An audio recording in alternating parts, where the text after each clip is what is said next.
Over the past couple weeks, Nick, there's been a lot of news, and this past week in particular, the NFL Combine happened, and this is a really big testing ground for a lot of unproven talents. The quarterback class of this year has been very uncertain. There's been a lot of ups and downs. Then all kinds of things are happening, but I think this has been an opportunity. This combine has been an opportunity for some of these guys to shine. They had the Senior Bowl, all kinds of other stuff. There's really bringing out the best, and it's allowed these quarterback prospects to kind of climb up the board a little bit. The latest quarterback we're going to talk about today is Malik Willis from Liberty University. What do you have on him? So let's start with just kind of a high-level rundown about Willis, little kind of scouting profile of who he is. So Willis, 6'1", 220, redshirt senior, fifth-year senior, like you said, out of Liberty University. Willis, his two biggest traits are his big arm. He's got a beautiful release and an absolute bazooka. Huge. Number two, sorry, go ahead. I said huge arm. Huge arm. Oh, yeah. Beautiful deep ball. Number two, he is thick, muscular, athletic. I mean, he just looks like just a next generation quarterback. What did Dan Campbell say about him? Built different. Exactly. I mean, he just looks like almost like a robo QB. Just looks, he's jacked, he's fast, he's quick. He just looks the part. And then he goes to the combine. And I think a lot of scouts and a lot of big NFL analysts that weren't sure on him because, he went to Liberty, big prospects don't come out of schools like Liberty. It just doesn't happen, especially at the quarterback position. And they see him in person for the first time and they are blown away. I mean, his next level arm talent just showed up with his deep balls, his deep crosses, his corner routes. Everything was off the charts. This guy has an amazing release. The ball flies off his hand. But I think the part that you and I have been on this, but a lot of people weren't really up to was his maturity. We talked about the fact that he was a transfer. He's a fifth-year senior. He transferred from Auburn, came to Liberty.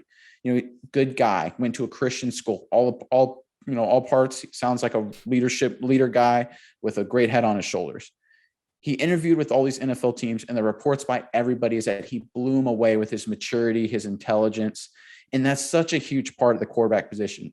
So much about being quarterback is being the leader of a team, both on and off the field. That sounds kind of cliche, but that's almost like being like a CEO of a company or almost like a political leader where you have to be on. You can't be off. You have to be a grown-up. You can't be Dwayne Haskins and having parties with strippers.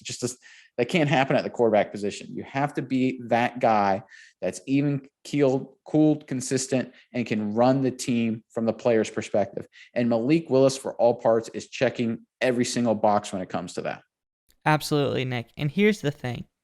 From all accounts I've heard about Malik Willis, he is no Dwayne Haskins. You don't have to worry about him going to the strip club when no one's looking, because at the combine, when nobody was looking, Malik Willis was seen outside of the combine giving all the gear that he got extra from the combine to homeless people around the venue. How good is that? Going to a Christian school, having good morals, things like that, really gets rid of any off-the-field concerns that you may not have been sure if he had. It definitely doesn't seem as if he has anything like that. And another point that you said that I would like to throw two guys out at you. People are saying, good quarterbacks don't come from small schools.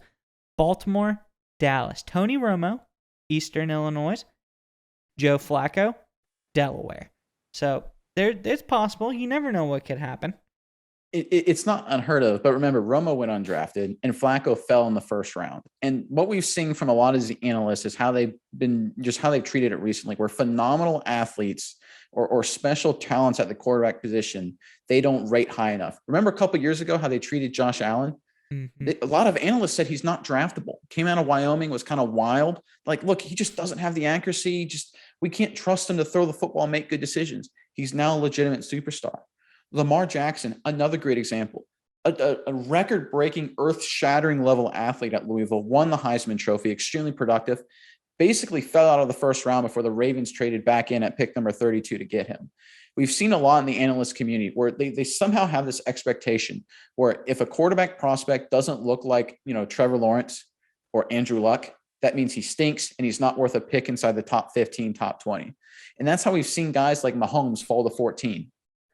There's that level of talent that can fall later in the draft. And I think teams in the top 10 would be really, really smart. especially if you need a quarterback. Looking at Detroit Lions, that's what we think is going after Willis here at number 2.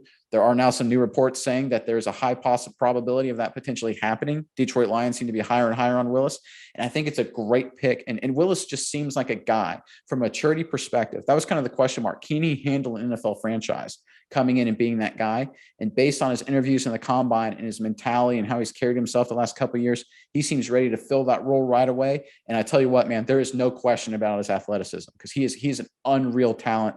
He's on the level of an Allen or Mahomes. Yeah, and the last point I want to make about this is I've been seeing these mocks floating around lately, okay? I'm specifically pointing at you, Todd McShay, okay? They have quarterbacks falling the first quarterback isn't taken until number 18. There's no way, I'm going to say this right now, there's no way a guy like Malik Willis or Kenny Pickett are falling out of the top 10. I think people are going to be trading up to get him if he gets that low. He's really blowing everyone away, like you said, with his performances, with his athletic abilities at the combine. I'm sure his pro day is going to be huge.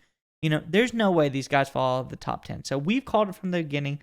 The Lions getting Malik Willis at number 2. I think Kenny Pickett goes in the top 10 as well. I can't wait to see this happen, so we look like geniuses.